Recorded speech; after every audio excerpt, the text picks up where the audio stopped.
दोस्तों, मेरा नाम है विजय कुमार। आप देख रहे हैं कॉमिक्स पिटारा चैनल को। तो चलिए दोस्तों, हम लोग कॉमिक्स पढ़ रहे थे फन, जो कि नागराज के कॉमिक्स है। इसका पहला पार्ट मैंने अपने चैनल पर अपलोड कर दिया है। पहले पार्ट में मैंने इस कॉमिक्स को 20 पेज तक कवर कर दिया था। अब इस पार्ट में इसके आगे कहानी को शुरू करते हैं।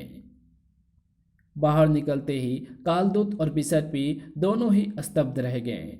ये क्या, एक फन रूपी बादल नागद्वीप पर छाता जा रहा है। ये जहरीला बादल है और ये किसी भिन्न प्रकार के विष से बना हुआ है, क्योंकि इसको छूकर आने वाली वायु नागद्वीप के अति जहरीली सर्पों पर भी घातक असर कर रही है। ये काम किसका हो सकता है महात्मन? नागद्वीप पर हमला करने की हिम्मत कौन कर सकता है, और वो भी आपके रहते?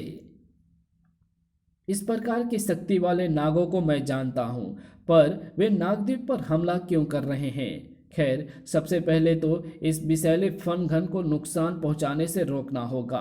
कालदूत के दंड से तेज हवाएं निकलकर बादलों को छिन भिन करने लगी, और उसी पल व्यर्थ का प्रयास मत करो कालदूत। वायुवार से ये विषघन टुकड़ों टुकड़ों में टूट अवश्य जाएगा, परंतु नष्ट नहीं होगा। वैसे भी ये वार तुम्हारे नागद्वीप के सैनिकों को बेहोश करने के लिए था, ताकि वे हमारे और तुम्हारे वार्तालाप के बीच में हस्तक्षेप ना कर सके। शीतनाग, मैं जानता था कि ये फनवार तुम लोगों के अलावा और कोई नहीं कर सकता, परंतु इस दुस्साहस का मतलब क्या है? क्यों आए हो तुम लोग नागद्वीप पर, और मुझसे किस प्रकार का वार्तालाप करना चाहते हो? तुम्हारे सोए अभियान को जगाने आए हैं हम। तुम एक योद्धा हो कालदूत, तपस्वी नहीं। उतार फेंको ये शक्ति का चोला और नागों को उनका उचित हक दिलाने में हमारी सहायता करो। उचित हक? तुम किस उचित हक की बात कर रहे हो शीतनाग कुमार? मानव को नष्ट करने में हमारी सहायता करो। नाग जाति की श्रेष्ठता मानव के ऊपर साबित कर दो। पृथ्वी पर रहते तो सभी हैं, लेकिन किसी भी प्रजाति की श्रेष्ठता तो प्रकृति तय करती है, हम या तुम नहीं। इसलिए ये हट छोड़ो और हिमालय पर वापस लौट जाओ। मुझे आभास था कि तुम मेरी प्रार्थना को ठुकरा दोगे, इसलिए अब मुझे तुमको अपना आदेश मानने के लिए विवश करना पड़ेगा, तुमको युद्ध में हराकर अपना गुलाम बनाकर। शीत सैनिकों, बंदी बना लो कालदूत को। कालदूत नहीं, महात्मा कालदूत बोल। शीतनाग, और तू इनको नहीं, ये तुझे बंदी बनाएंगे राजकुमारी बिसर्पी के राज आदेश पर। जो आज्ञा राजकुमारी। इन सर्पों को मेरे शरीर में रहने वाले सर्प बंदी बनाएंगे। ओह, तो तू राजकुमारी बिसर्पी का आदेश मानता है? खैर, कुछ ही देर बाद तुम मेरा आदेश मानने लगेगा कालदूत, क्योंकि तू मेरा पालतू नाग बन जाएगा। कड़क! तेरे वारों का कालदूत पर कोई असर नहीं होगा शीतनाग, लेकिन कालदूत का तू एक बार भी नहीं झेल पाएगा। सड़क! तू भूल रहा है कालदूत कि हम शिव जी के कंठनाग के वंशज हैं। हम में दैवीय अंश है। तेरा कोई भी वार हम पर घातक असर नहीं करेगा। दैवीय अंश ही है ना तुझमें, देवता तो नहीं है ना तू। अगर तू देवता होता भी तो मेरा मांत्रिक तंत्र तुझे छोड़ता नहीं। मेरे मांत्रिक वार से तुझे ना तो तेरी मस्तक मणि बचा सकती है और ना ही कोई शक्ति। कालदूत के तीनों शरीरों के हृदय से निकला मांत्रिक तंत्रवार सचमुच गजब का शक्तिशाली था। कड़ाम! शीतनाग कुमार को घुटनों पर लापटका उस बार ने। अगला बार निश्चित रूप से शीतनाग कुमार को बंधनों में जकड़ देता, अगर अगर शीतनाग गुरु अपनी शक्ति से कालसर्पी को बेबस न कर देते। नाग गुरु ने शीतनाग कुमार को बचने का जो अवसर दे दिया था, उसका उसने भरपूर लाभ उठाया। अगले ही पल नाग कुमार का फन खुल गया। हिस्सा! और कालदूत का अगला मांत्रिक तंत्र उस खुले फन द्वारा सोख भी लिया गया। सराप! और पलटकर उसी तंत्र का वार वापस कालदूत पर भी कर दिया। तो शायद जानता नहीं कि कालदूत की जब हमारा चमत्कारी फन खुलता है तो कोई भी मांत्रिक वार परावर्तित कर सकता है।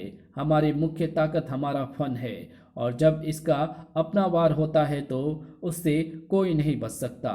खुले फन खुले फन में से शीत किरणें निकलने लगी और कालदूत का शरीर ठंडी बर्फ के खोल में कैद होने लगा।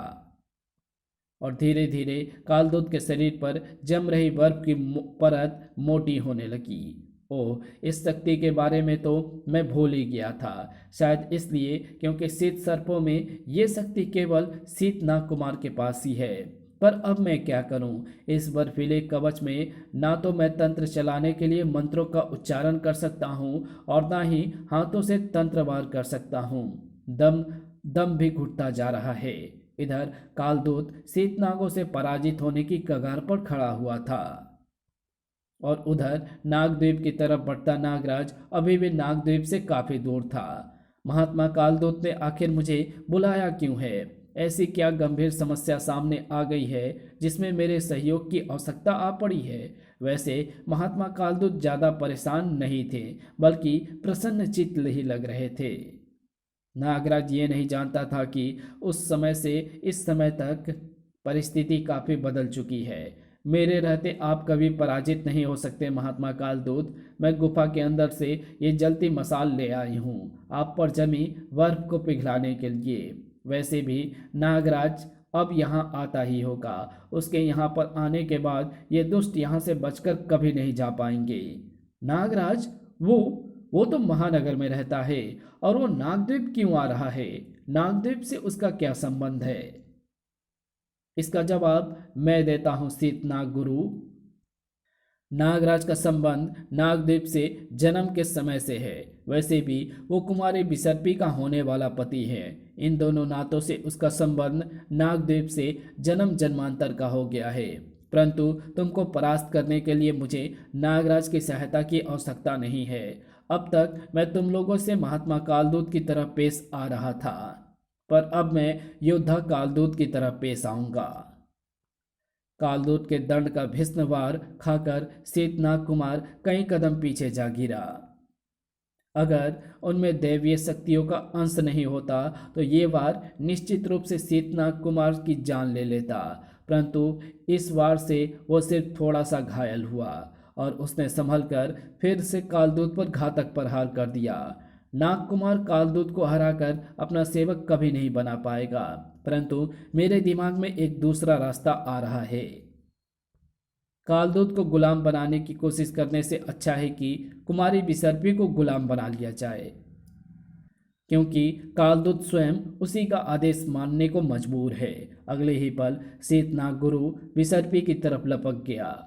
नागकुमार, तुम कालदूत को उलझाए रहो ताकि ये बिसर्पी की मदद को ना आ पाए। मैं बिसर्पी को यहाँ से आकाश मार्ग द्वारा ले जाता हूँ। उसके बाद तुम भी तुरंत वहाँ पर पहुँच जाना। बिसर्पी का अब तक विवाह नहीं हुआ है। हम तुम्हारा बिसर्पी से विवाह करा देंगे, फिर तुम नागद्वीप के राजा बन जाओगे और कालदूत तुम्हारा आदेश मानने को भी बस। बिसर्पी कोई मक्खन की डली नहीं है जिसे जीभ पर रखा और पिघल गई। धम। ओह, मैं समय रहते बिसर्पी को नहीं बचा पाऊंगा। ये शीतनाग कुमार मुझे उस तक पहुंचने नहीं देगा। अब नागराज की मदद जरूरी लग रही है।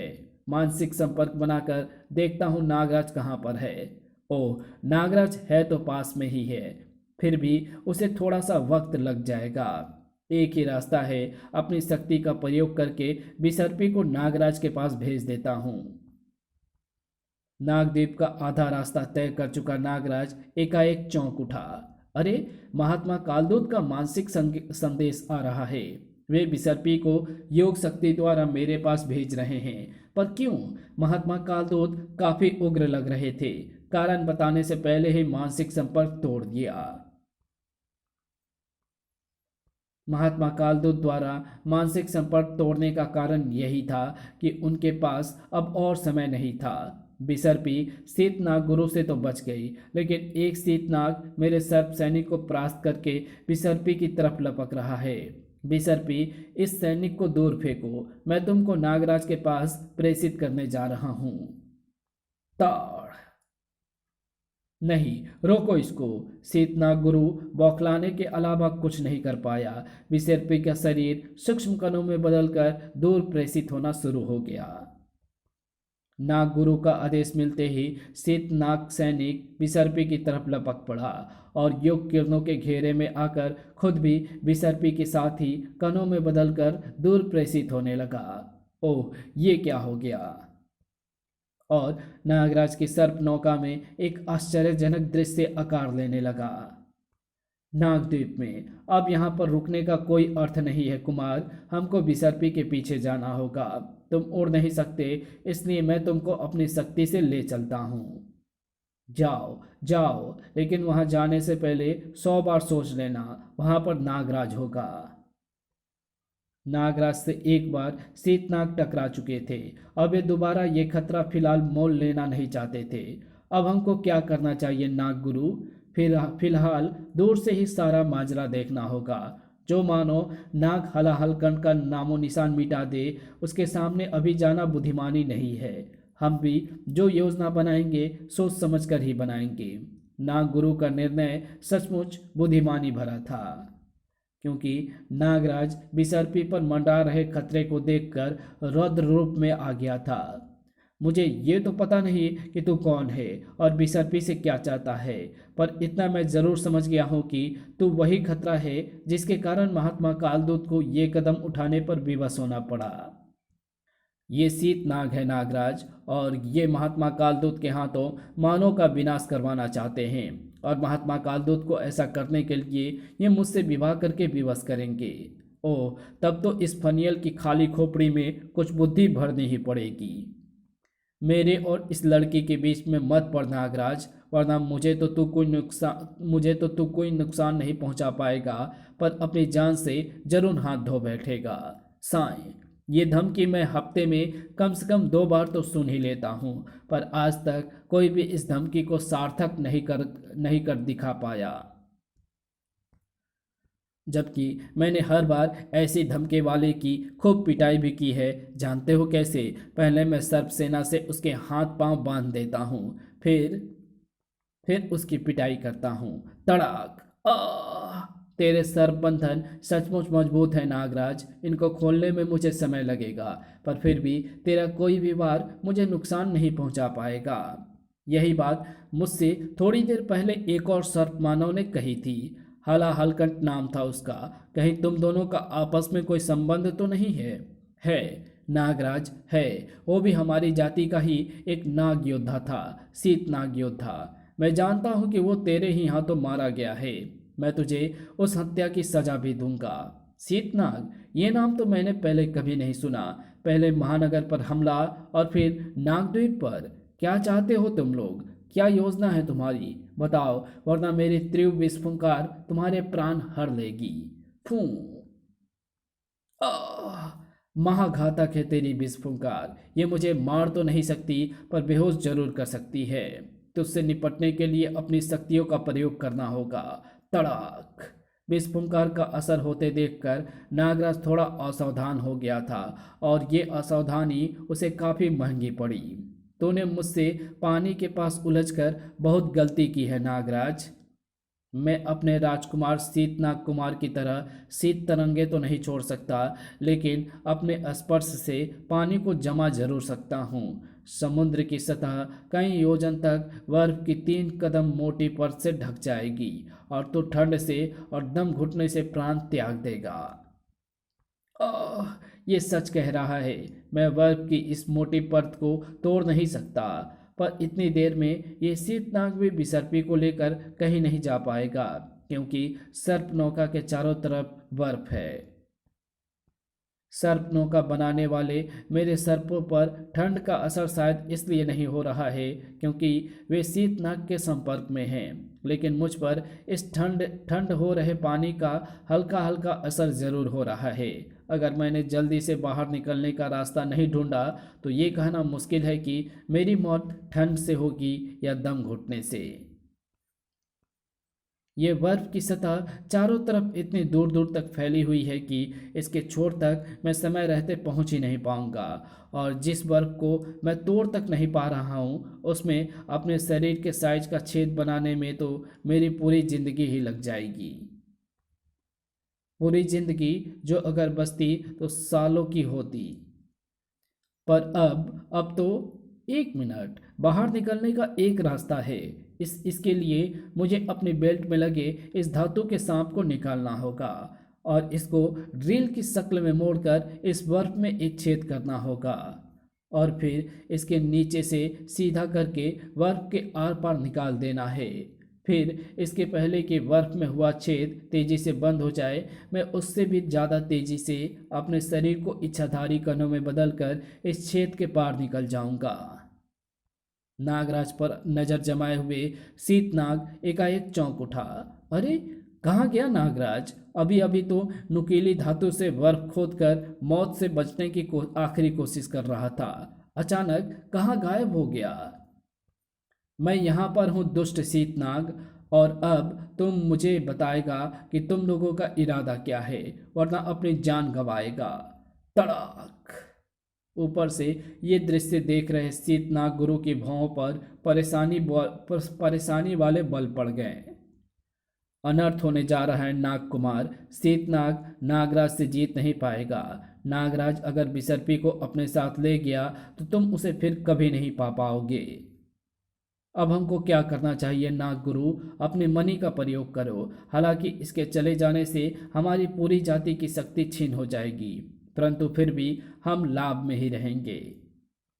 तुम शरद मणि को बिसर्पी के मस्तक में धंसा दो और फिर तुम जानते ही हो कि क्या होगा। फिर बिसर्पी सिर्फ तुमसे ही विवाह कर पाएगी और किसी से नहीं।